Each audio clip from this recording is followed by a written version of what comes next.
congratulations, first of all. Oh, yeah, thank Outstanding.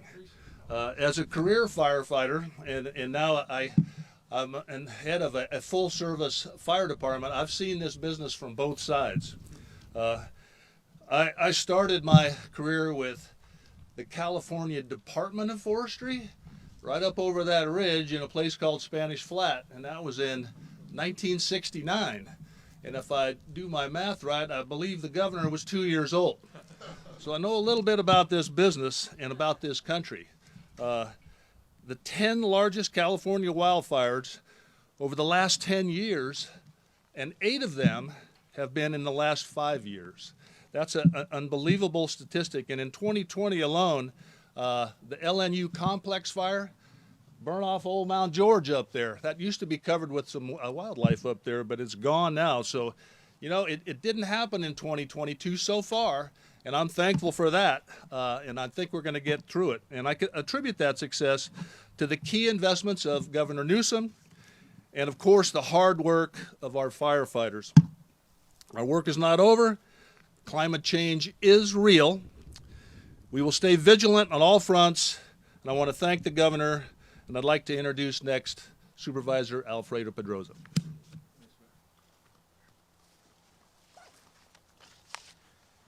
Thank you, Mayor Sedgley. I also would like to thank Governor Newsom for the historic and strategic investments, Governor, on wildfire management. $2.8 billion has been invested in the state of California. And let's say this, those investments are working. Our forests are more resilient, our communities are safer because of those investments. Our firefighters are able to respond to wildfires quicker and faster. They're able to get to those places that they need to get to because of those investments, because of the resources you see in this very moment right behind us. It's those investments that allowed us to equip the men and women of fire with the resources to respond.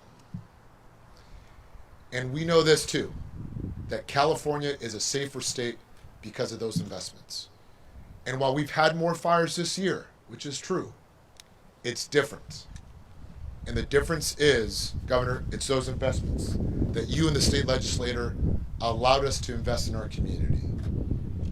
And we owe a debt of gratitude to the men and women that wear the uniform, that respond to our communities. The incredible work they've done on the ground and in the air is making a difference. Thank you very much. Up next, the Director of California Office of Emergency Services, Mark Gallarducci. All right, well, great to be with you today, and thank you, Supervisor. We're just mentioning, standing there, that in 2017, memory popped up on his social media when we were both here during the North Bay fires, and so it was just a reminder today, you know, the kind of events that we're talking about. I have to say that this past year, really, the tremendous amount of combined proactive efforts that were put forth by state and local and tribal and federal agencies here in California really did result in less damaging, less destructive fire impacts. You know, while some of this obviously is a result of weather, maybe a bit of luck, that sustained investment, the leadership of the governor, making sure that we had resources in place to rapidly detect and respond to wildfires clearly made a difference this year. You know, through the governor's leadership, we've made strategic contributions and investments in technology to detect fires early and put them out, hopefully, where they start or as close to where they start. Capabilities employed this year that were impactful included a new advanced aircraft known as FIRIS, or Fire Integrated Real-Time Intelligence System, which allowed real-time information and situational awareness to be shared with decision makers and incident commanders on the scene, giving us very, very valuable information. The creation of a first of its kind wildfire threat and intelligence information sharing center. If you think about the National Hurricane Center, this is the equivalent for wildfires. Co-managed by Cal OES and Cal Fire, this is really a game changer in being able to share critical information and enhancements of our state's fire and rescue mutual aid system, including new engines in communities across the state for rapid deployment and pre-positioning. This has been a year, and additionally, the governor ensured that we had investments in mitigation efforts and resources for local communities, from home hardening to reduce wildfire impacts, $100 million in community infrastructure grants through Prepare California, and $25 million for community outreach in high vulnerability, high impact communities. This year, we've done that one team, one fight effort. And as we stand here today together, we know work remains to be done, but all of us together, federal, state, local, tribal, and even you, the public, have an important role to play to continue to be prepared. Happy to be with you today and happy to talk about a great fire season. With that, let me introduce Chief Mike Marcucci, the Sonoma Lake Napa Unit Chief.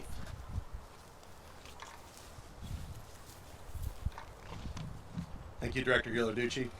Good afternoon. Again, my name is Mike Marcucci, and I have the honor and privilege to serve as the Unit Chief of the Sonoma Lake Napa Unit of CAL FIRE and as the Fire Chief of the Napa County Fire Department. The communities in the North Bay have seen their share of disastrous fires over the past 7 years. In fact, over 1.4 million acres have burned during that time, destroying nearly 14,000 structures and claiming the lives of 40 of our community members. Adding to these fires these fires have caused billions of dollars of loss to the local industry and economy. While the number of fires we experience here in the North Bay remains consistent, the acreage burned has been reduced significantly from an average of over 200,000 acres per year over the past 6 years to just over 1,800 acres this year, with the largest being the roughly 600-acre-old fire this past June. I truly believe that this reduction in acreage has direct relation to the commitment that Governor Newsom has shown to building wildfire and forest resiliency within California. These investments have allowed CAL FIRE to add additional helicopters, like the one behind us, to our existing fleet, which has aided firefighters in putting out fires faster than in years past. Additionally, the commitment to and funding of fuel modification and fuel reduction work has been instrumental, particularly here in Napa County. And that investment is already paying off, as we saw in the old fire.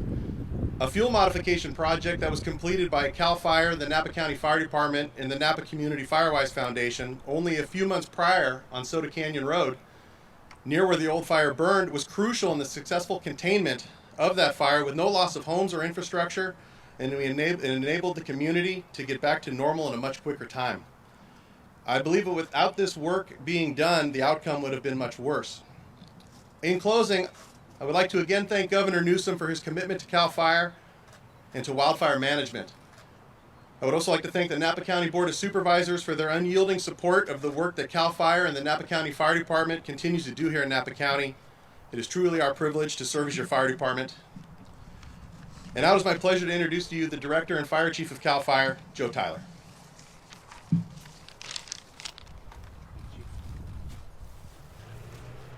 Good afternoon. My name is Joe Tyler. I'm the Director and Fire Chief at CAL FIRE.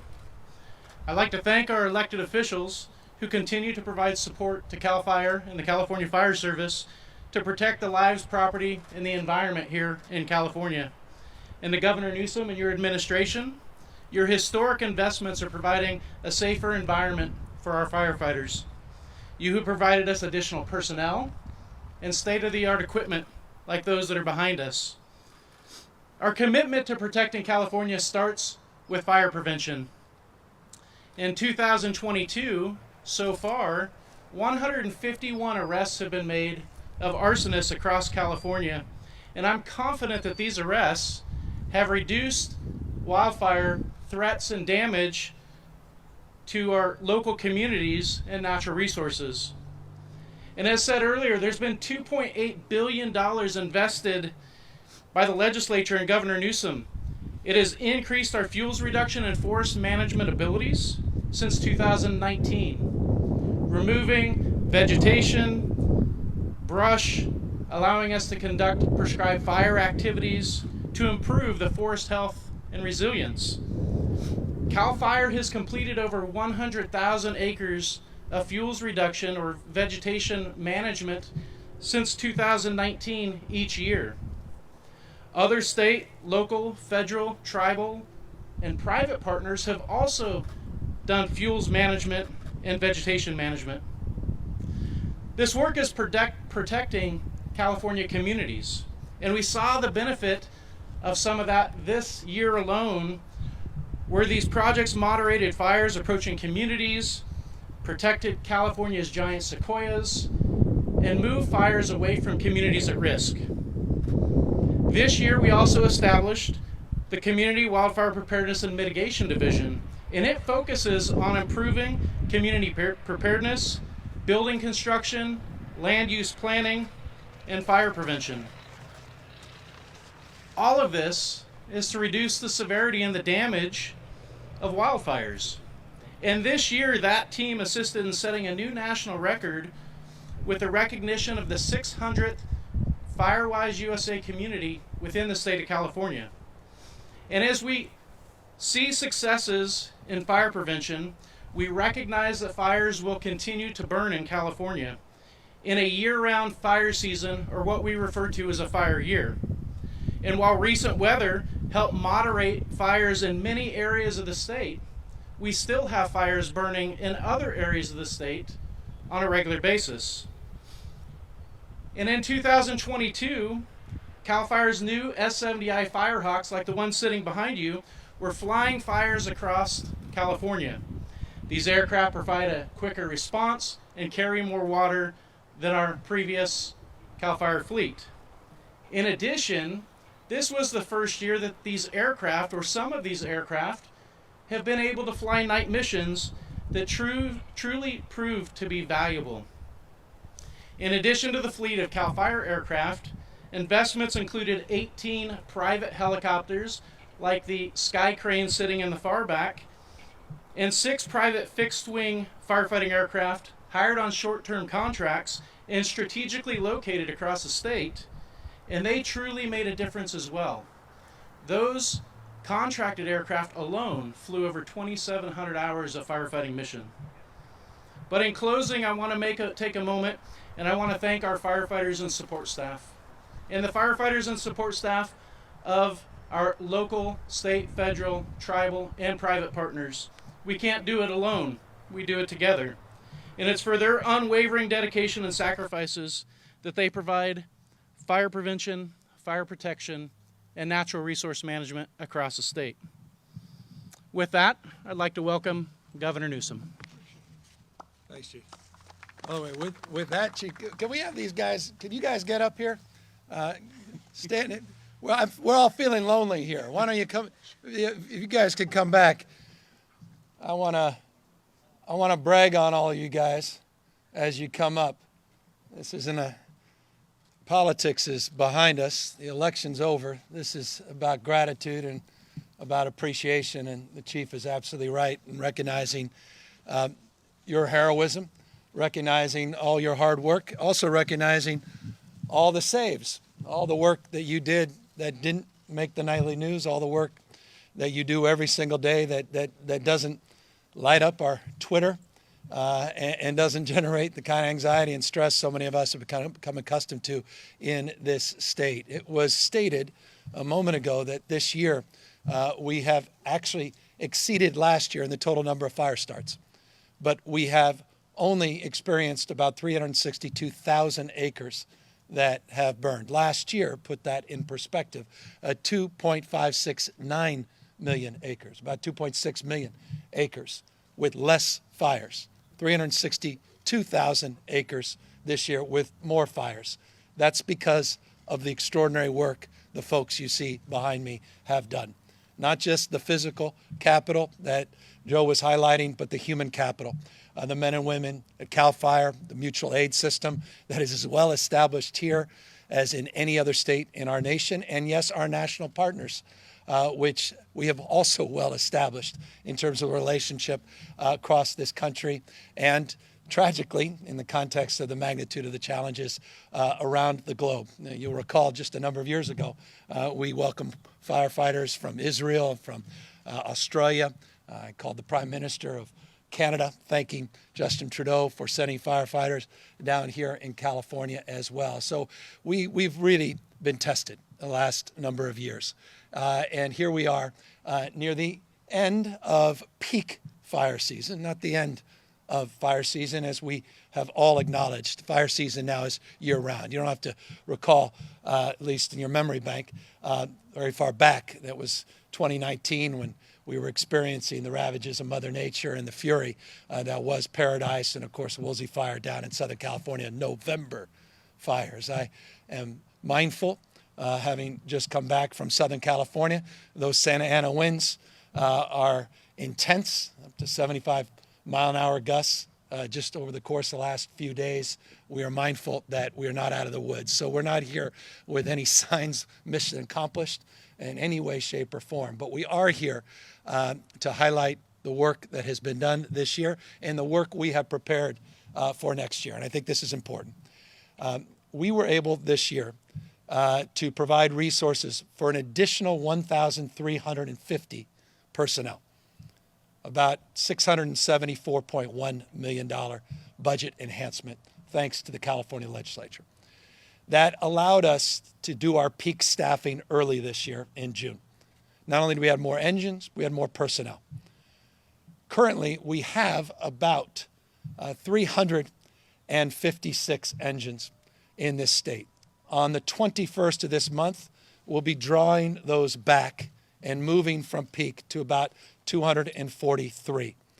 We'll continue to maintain our vigilance in terms of the distribution of personnel and key equipment, but at the same time, we are now moving our efforts to prepare for next year with earnest. Just in the last 60 or so days, the last 2 months, folks that otherwise would be fighting fires were out there preparing to mitigate fires next year by working actively on forest management projects. Some 20,000 acres of work they have been able to do that otherwise was not scheduled to be done had it not been for the more modest season that we've experienced. We have invested, as was stated, in unprecedented aerial support. Next year, a preview. The C-130s start to arrive. 2023, we will start getting the delivery from the federal government. We were out with Senator Feinstein and Padilla a number of months ago in the Pentagon, securing the delivery dates on the C-130s. They'll be coming in under the CAL FIRE banner next year. 7 new C-130s as part of that. It was highlighted by Joe and others. The Firehawks, these Black Hawks you see behind me, I think we've put to portfolio about 12 of these just in the last few years. Unprecedented investments in our aerial support. You saw that in the Mosquito Fire in particular. Some say they've never seen more aircraft in the air. Now that's a combination not only of available craft and personnel, it's also a combination of Mother Nature's cooperation. Always mindful of that, particularly up here in Napa, where I've spent a disproportionate amount of time in Napa and Sonoma in the last few years as it relates to the fires you've experienced, talking to neighbors, wondering where are the aircraft, making the point that it's windy or that we have these inversions and it's smoky. The conditions are not always right. There's no substitute, again, for the men and women you see behind me.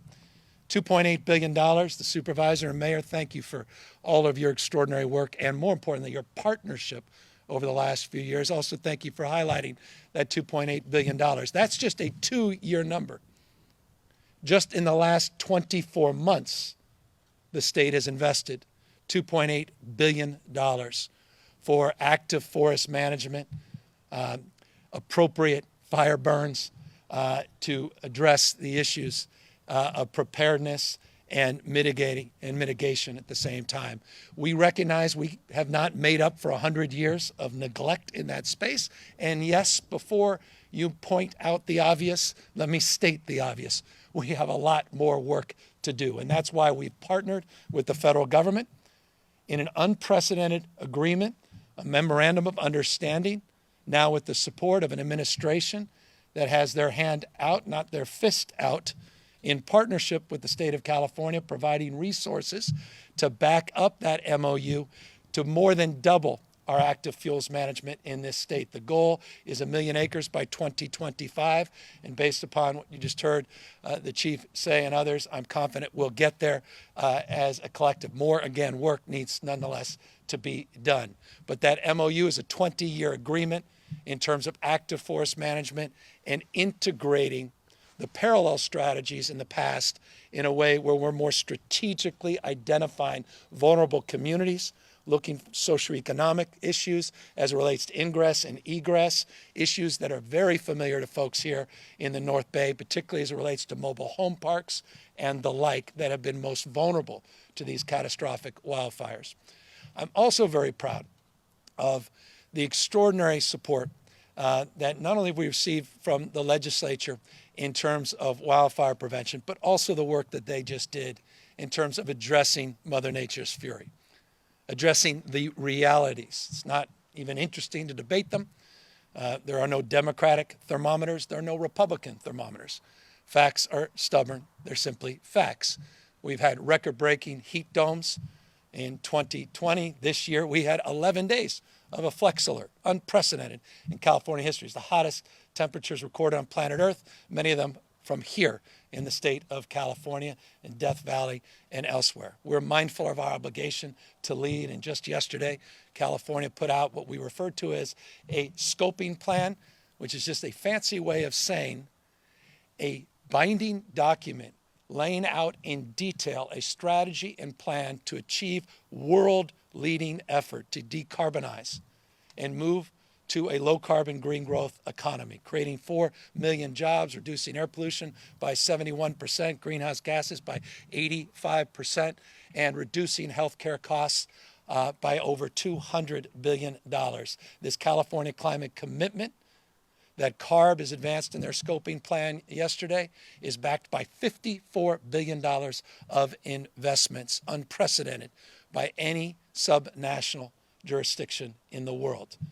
Shouldn't surprise you now that we're the 4th largest economy in the world, that we need to be playing at that level. We recognize the severity of the moment and the significance and scale of our responsibilities. So both in strategies of prevention, strategies in terms of investments in mitigation, and moreover, resilience on the other side, I couldn't be more proud of this team. And I'll close by highlighting Mark Ghilarducci's extraordinary work.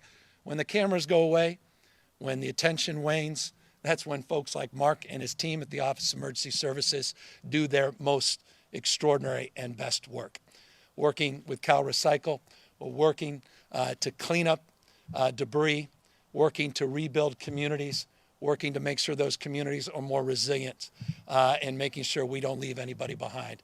I couldn't be more proud of them in terms of following through on the commitments we've been making, particularly up here in the northern part of the state, but all over the state of California, that we're not going to turn our back, we're not going to turn the page, we're not moving on until the work is done. And no one personifies that better than Mark Ghilarducci. And so I just want to thank Mark for his extraordinary leadership and for holding himself to a higher level of accountability than many of you, in fact, even hold him to. And with that, I just want to again close as I began by acknowledging the work that is done behind the scenes, that's done every single day by the folks you see behind me in uniform. You can't thank them enough. I tell you, there's nothing, in final words, and we'll open to questions. There's nothing, as I drive around this state, I still see those handmade signs. You're almost emotional about it. You know, communities just torn asunder because of these intense events. And you see, you know, these kids out there with crayon or watercolors, and they're just thanking the firefighters. And you see those old cardboard signs still up there. That distills me with tremendous amount of pride. And I hope you guys feel that and understand how appreciative everybody is of your extraordinary work. So again, thank you all for being here, and thank you to all of the good work that's been done by our local fire support and agencies up and down the state to keep so far this fire season under relative control, mindful that we're not out of the season. There is no fire season in California. Happy to take any questions. Hi, Governor. Noah Abrams, KRCB, Northern California Public Media. I just wanted to ask, you mentioned the increase in staffing, about 1,000 firefighters over the summer. What's the potential for a year-round increase in staffing over the winter so mitigation and prescribed burn work from CAL FIRE can continue? Well, we're continuing to work with not just CAL FIRE in terms of the prescribed burns and the mitigation efforts, but we work with the CCC, we work with our other partners in order to advance that cause. It's a whole of government approach. Remember, federal government manages about 57% of the forested land in the state. The rest is private. A small percentage is indeed public. So that's just our contribution to those collective efforts. But your question's the right question. So one we constantly ask ourselves. It's a question of resources. And I'm mindful as we have seen Fed policy radically change, as we've seen our quantitative easing change, as we've seen a global economic contraction, the prospects of recession, the constraints on budgets, particularly in California, that has a volatile tax structure, that those resources aren't as consistent and constant as some may like.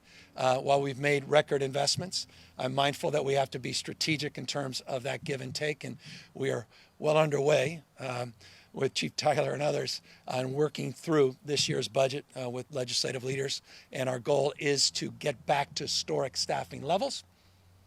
But it's also a goal, it's a long way of answering your question, to also, get some money back in the pocket of the men and women you see behind me.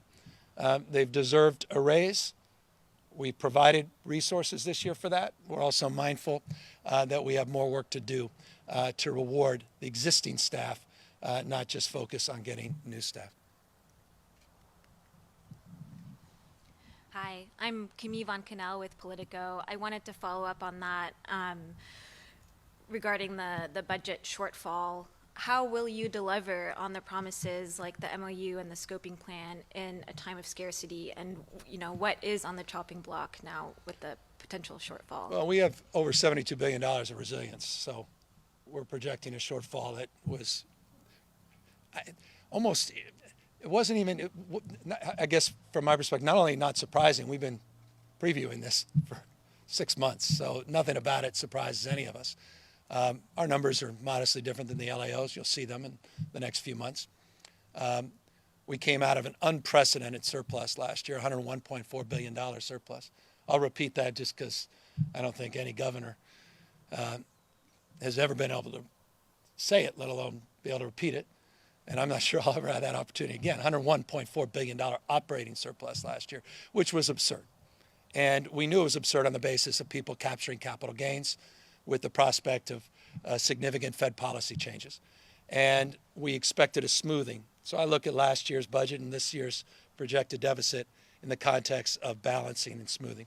And that's why we invested the way we did last year in one-time investments, disproportionately of $37.2 billion in just the Prop 2 reserves. We have billions more in resiliency and multi-year commitments that we can strategically pull back. And you'll see all that laid out in my budget that I'll present in January. But our priorities are our priorities. Addressing the issues of wildfire and drought, $8.7 billion we're investing in drought mitigation. The investments we're making here are firm, and the investments we'll make on homelessness and addressing affordability and housing are things that I'm committed to. And I'm more than familiar dealing with times of abundance as well as scarcity. As a former mayor, as a governor, that's dealt with deficits and surpluses. We'll continue to balance those priorities and continue to make the appropriate investments. As I've stated all along, those investments are pretty clear in terms of addressing the top issues in the state. Governor Newsom, hello. Phil Barber from the Santa Rosa Press-Democrat. You mentioned trying to get up to those historic staffing levels again. Is there anything are there any tangible goals that you can point to that the state has for increasing funding for mental health services for firefighters generally, but especially our CAL FIRE personnel who have worked under incredibly stressful conditions over the last 6 years? And including a lot of other men and women in uniform, our deputy sheriffs, our police officers. We provided $55 million last year. That's a specific numeric in terms of the budget that was approved just in that space on wellness. We work very closely with bargaining unit for CAL FIRE. Their leadership has made this a top priority, and that is specifically part of the memorandum of understanding that we've been advancing and the resources that are part of that larger package that we put forward. Very mindful of the importance of mindfulness and the importance of wellness more broadly defined, reminding these folks that are tough that the mind is part of the body. It's not just about your physical health, it's about your mental health. And I've had the experience of being in a lot of these intense fires, watching our K-9 program at work, watching the peer-to-peer work at at work, and it's all about growing and scaling, and we're providing unprecedented support in this space, and we'll continue to make more progress in this space in the future years.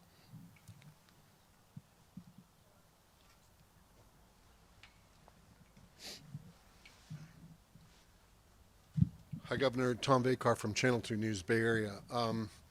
This is somewhat off track, but actually it's very real in the sense that Nancy Pelosi is no longer going to be the speaker, but she will still continue to be a member of Congress, and you may have to be dealing with another Californian on the other side of the aisle.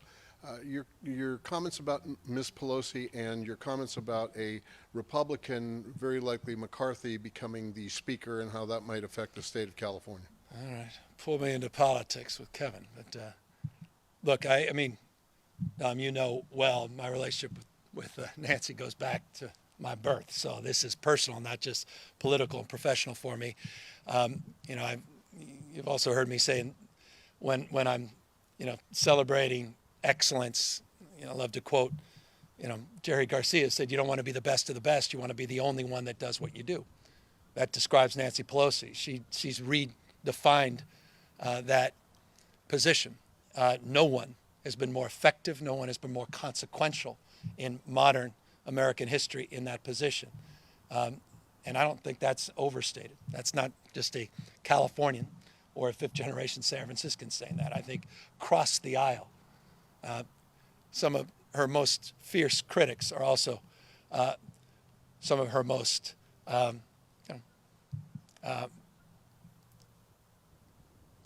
they express privately how much they fear and respect her. And I think you can calibrate someone's opposition publicly to someone by the real respect that person has to that individual. And Nancy Pelosi's in a class of her own. Now, your question's a thoughtful and sober one. We have prepared for this. You know, all our positions, we have sell-by dates. She doesn't. There's no term limits. The rest of us, we do. We come and go. We're given a moment in time. She's extended her tenure in remarkable and historic ways, but we didn't anticipate it in perpetuity. And so we've been talking about strategies to future-proof under new circumstances and how we develop a relationship where we don't take for granted that someone is there always having our back. And I've made this point to my staff ad nauseum and to the public. Don't take people like Nancy Pelosi for granted. I talked about saves with these guys. I joke about it all the time. I said, in politics, unlike baseball, you don't get credit for saves. The amount of things Nancy Pelosi's done behind the scenes during the Trump years to stop cuts, draconian impacts, the people of the state of California is, I wouldn't even be able to, you won't have enough tape, even if it's digital, for me to illuminate and highlight just those few years that I had the opportunity to experience the work she did behind the scenes during the Trump years. The work she does is not to be underappreciated. So we are mindful that we're going to have to be more proactive as a state in terms of our efforts in Washington, D.C. Now that she stepped aside from her leadership position. We're mindful as well that power dynamic seems to be pushing itself back further east, and that there is part of the United States west of the Mississippi that's often forgotten in terms of the national discourse. And so we're going to have to step up our game accordingly. Dianne Feinstein was there helping us get these C-130s just a few months ago. Don't ever count her out. I don't care what the pundits are saying. I'm just telling you what I know. She sat there to my right, Padilla to my left, the White House and the Pentagon right in front of us, and she started the meeting, and she was clear on what she expected, and there was respect, and there wasn't a pin drop. No one said a word when she spoke. She still commands a room and should command our respect, and I don't expect her to resign. I expect her to continue to serve as well. So for the next 2 years at least, both those leaders will be with us, and we will take not a day for granted in thanking them for their contribution, their sacrifice to the state and our nation. Anybody else? Hi, it's Lindsay Holden from the Sacramento Bee. This week, the first partner has been testifying at the Weinstein trial. Can you discuss the impact this has had on your family? I'm gonna ask you to ask me that question when this trial's over, because I have a lot to share. And I'll just leave it at that with one additional comment. I couldn't be more proud of my wife. You want to talk about grit, you want to talk about courage, you want to talk about, someone I admire. I couldn't be more proud of her, and I saw that firsthand, so I'll leave it at that. Hi, Governor. Ashley Zavala with KCRA 3. Tomorrow, the SACB actually reported that tomorrow you're meeting with city leaders, county leaders on the homelessness issue. I know that you brought up a couple of weeks ago, you kind of halted funding in some of those efforts. You're going to ruin my time with the mayor and the supervisor. I'm sorry. What is your message to them? What are you hoping to get out of this? And who exactly could we expect to see in this meeting? Oh, well, this is one of many meetings. So we've had consistent meetings with the big 13 mayors, with the League of Cities, League of Counties. We've been very active in developing our relationship over the course of the last number of years. It's materialized in $15.3 billion of support, unprecedented by a factor of 10x in terms of the support we're providing cities and counties to address the crisis of homelessness on the streets and sidewalks of our cities.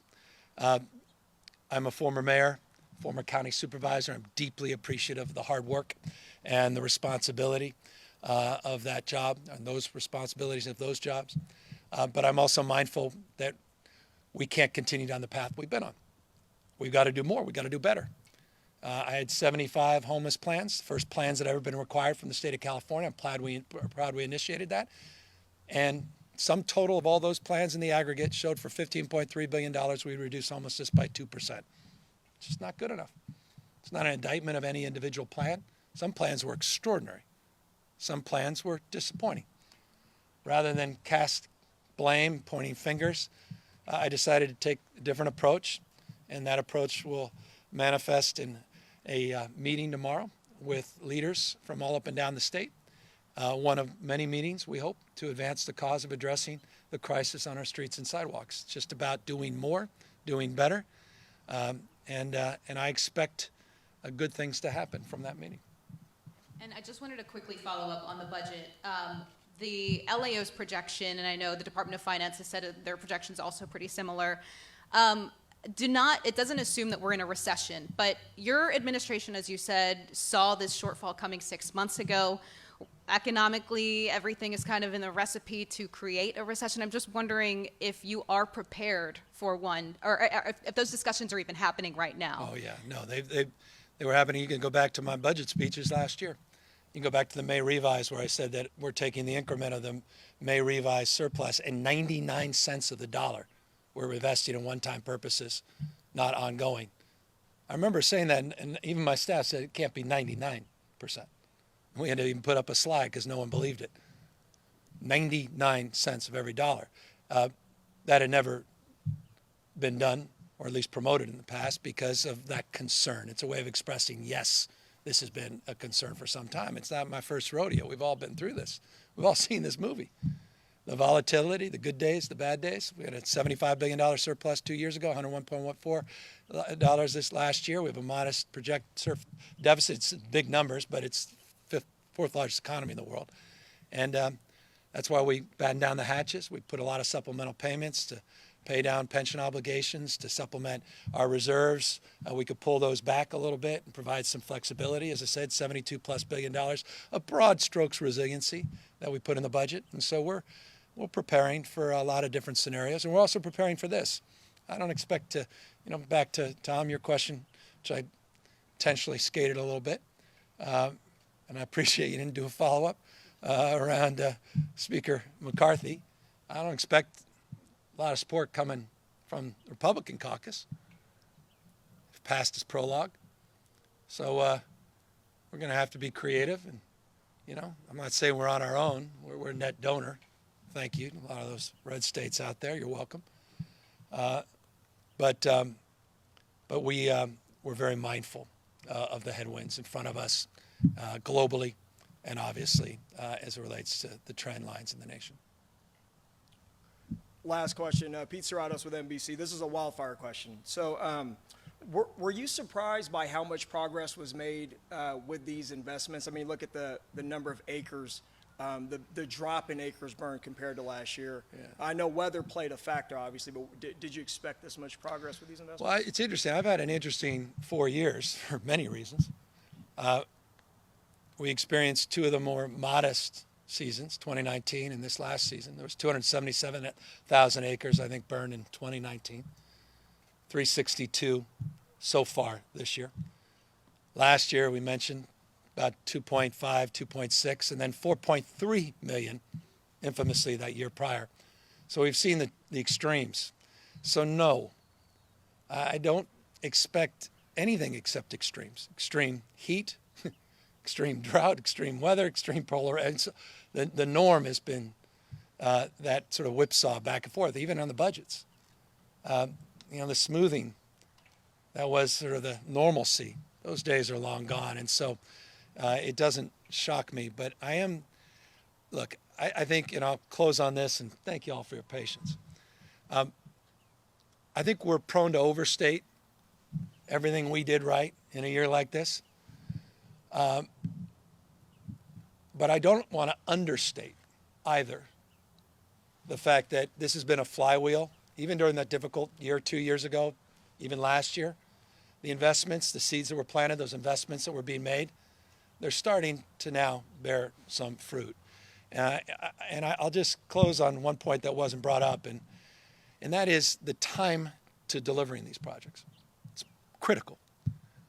Chief was just mentioning one of the projects here that you guys were able to get up just a matter of weeks right before. Which fire was that? The old fire. The old fire. And how it literally mitigated substantial acreage and damage, potentially structural damage as well. And they were able to move on that just in a very short period of time. We've been working to smooth that. We have a 3-in-1 new permit under something called Cal VTP, 20-acre programmatic EAR. I want to bore you with it. We've got a lot of things we're waiving under CEQA, and these partnerships are really starting to materialize because the resources are there. But there's also a more resourceful mindset in terms of how we're implementing them. And that's why I just, again, will end as I began with gratitude for all the folks out there that wear a number of different uniforms. Sometimes they're out there holding the line. Sometimes they're out there literally drawing and building new lines up and down the state. And so these guys are Swiss Army knives at the end of the day, doing perhaps a lot more than they anticipated doing when they were in the academy. And it's all part of our new approach, new strategies. And I'm hopeful that we could continue to see this trend. With that, I'm grateful for the trend of patience that you've expressed, and we're thankful all of you took the time to be out here, and thank you for the opportunity to update everybody in the state on where we are this fire season so far. Thank you all very, very much.